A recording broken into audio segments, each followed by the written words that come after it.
Señor les bendiga, niños. Hoy vamos a continuar con la lección número 10 que se titula No hay lugar, y nuestro versículo de memoria lo encontramos en Gálatas 4 del versículo 4 al 5 y dice: Cuando se cumplió el tiempo, Dios envió a su Hijo, que nació de una mujer, sometido a la ley de Moisés, para rescatarnos a lo que estábamos bajo esa ley y concedernos gozar de los derechos de los hijos de Dios. Vamos a iniciar nuestra historia remontándonos a Génesis del capítulo 3. Allí se nos relata cómo es que el hombre desobedeció. Pero antes de eso, nosotros sabemos que Dios en su infinito amor nos creó una tierra maravillosa y también creó a dos seres perfectos, quienes eran Adán y Eva.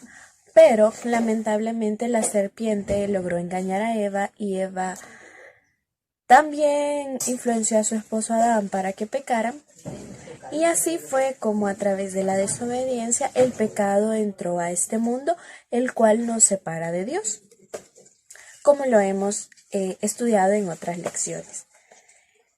Entonces, los resultados de esa decisión que tomaron Adán y Eva nos afectaron y nos siguen afectando a nosotros como humanidad, pero resultó de que Dios había trazado un plan, el plan de salvación, por si eso llegara a suceder, en el cual nos lo describe Génesis 3:15 y dice: Haré que tú y la mujer sean enemigas, refiriéndose a Eva y a la serpiente, ¿verdad? Lo mismo que tu descendencia y su descendencia. Su descendencia te aplastará la cabeza y tú le morderás el talón. En algunas versiones dice simiente, pero simiente quiere decir descendencia. Entonces, esta es una promesa en la que decía de que iba a venir un Salvador que iba a dar su vida para que nosotros pudiésemos ser perdonados y poder encontrar gracia delante de Dios. Y bueno, sucedió de que los años, los siglos pasaron y la tierra se llenó de maldad, y siempre que había maldad siempre había como un remanente, como un pequeño grupo que seguía las leyes de Dios y que mantenía en su corazón viva la promesa de que un día vendría el Mesías, el Redentor, quienes habría de como servir como de puente entre el mundo y Dios, ya que el pecado pues nos había separado. Entonces sucedió que habían muchas profecías durante el Antiguo Testamento que servía de recordatorio para el pueblo de Israel que un día vendría el Mesías, ese Redentor que tanto estaban esperando. Y entonces dice la Biblia que cuando se cumplió el tiempo, Dios envió a su Hijo, que nació de una mujer, así como lo dice nuestro versículo para memorizar. Y esta joven mujer era María, una mujer virgen que vivía en Nazaret, que estaba comprometida con José. José era descendiente del rey David. Si ustedes quieren pueden leer Mateo capítulo 1, ahí se relata la genealogía o la ascendencia de Jesús, ¿no? Y entonces, pues ahí podemos ver de que José era uno de los descendientes del rey David. Pero a pesar que entre sus antepasados se contara con que era hijo de un rey, José era una persona que no era rica, la verdad era una persona pobre, que se dedicaba al oficio de la carpintería en Nazaret. Y Nazaret era una aldea que no era como caracterizada por tener muchas riquezas, la verdad era una aldea bastante humilde. Entonces sucedió de que Dios había hecho varias profecías, como les dije, a lo largo del Antiguo Testamento. Por acá les voy a poner la que dice que, la profecía donde dice que Jesús iba a nacer en Belén. Pero como les dije, Dios escogió a María, pero María vivía en Nazaret. Entonces, tenía que suceder algo para que María y José viajaran a Belén. Y recordemos de que ellos no tenían dinero, así que no podían como que hacer un viaje nada más por así, porque sí, ¿verdad? Entonces, Dios usó un milagro que lo encontramos en Lucas 2:1. Si quieres, puedes buscar una Biblia y podemos leerlo juntos. Y dice, por aquel tiempo el emperador Augusto ordenó que se hiciera un censo en todo el mundo. O sea, un censo es como ir contando cuántas personas hay. Entonces, generalmente se contaban a los hombres y no a las familias, sino que solo a los hombres. Entonces, este censo tenía una particularidad, o sea, no iban a ir a contar a la gente en todos los lugares, sino que tenían que ir a los lugares de origen. Por ejemplo, había gente que había nacido en algún lugar de Judea, pero estaba viviendo en Belén, entonces tenía que viajar de Belén a Judea, por ejemplo. Entonces, algo así sucedió con José y con María.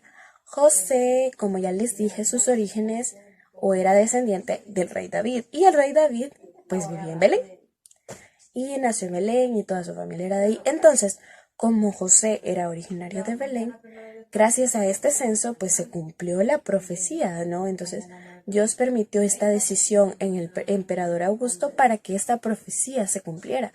Así fue como María y José, como nosotros conocemos la historia, viajaron de Nazaret hacia Belén.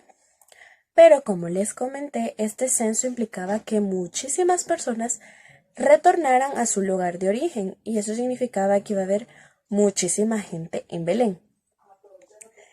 Entonces, nosotros sabemos, como es la historia, de que mientras estaban allí buscando posada, María y José no encontraban un lugar y María estaba en un estado de embarazo bastante avanzado. Entonces no podía permanecer mucho tiempo a la intemperie y tenía que encontrar un lugar para descansar.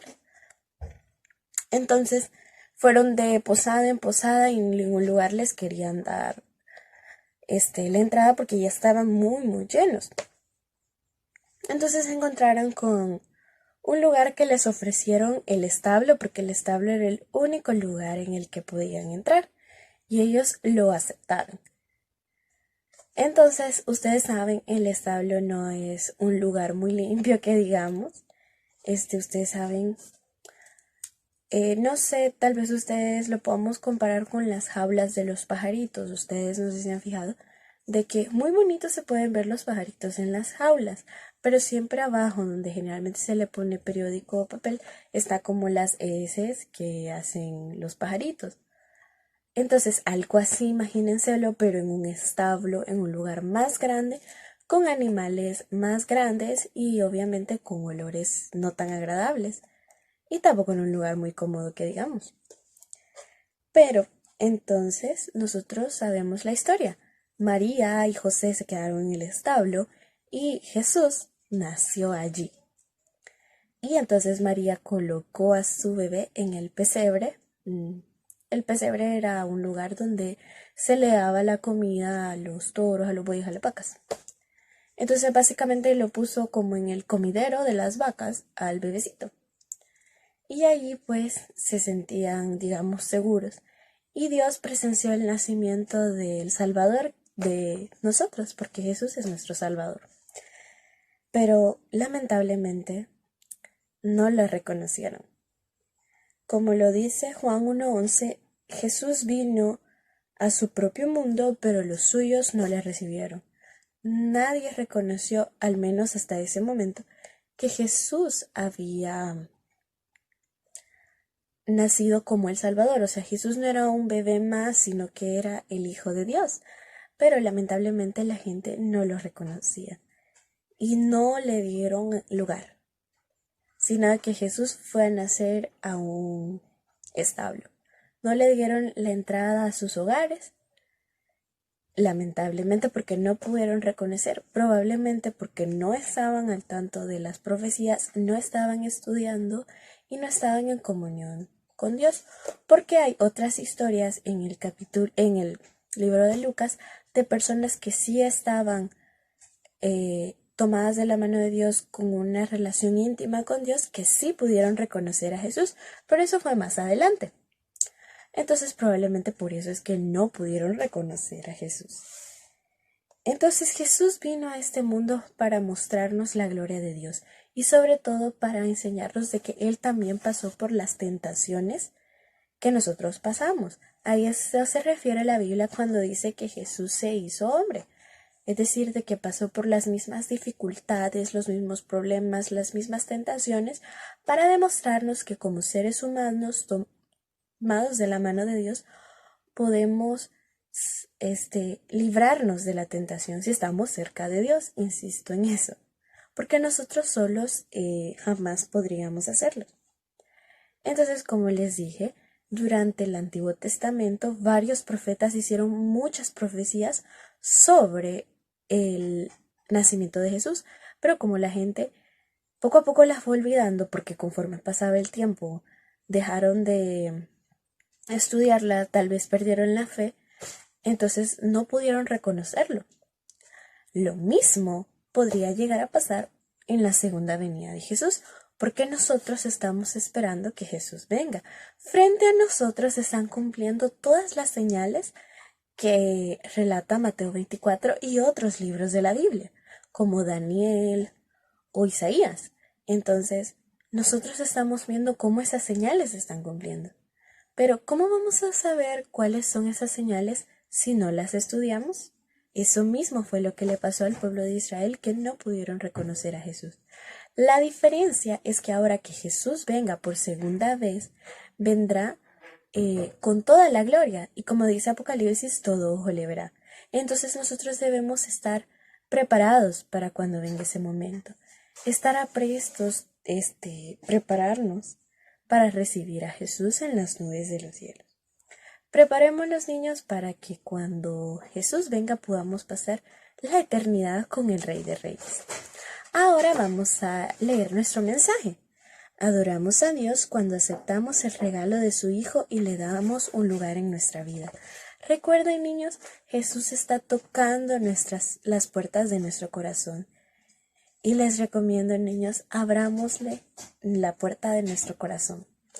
Que no nos pase como el pueblo cuando Jesús vino, que le dijeron a Jesús que ya no había lugar.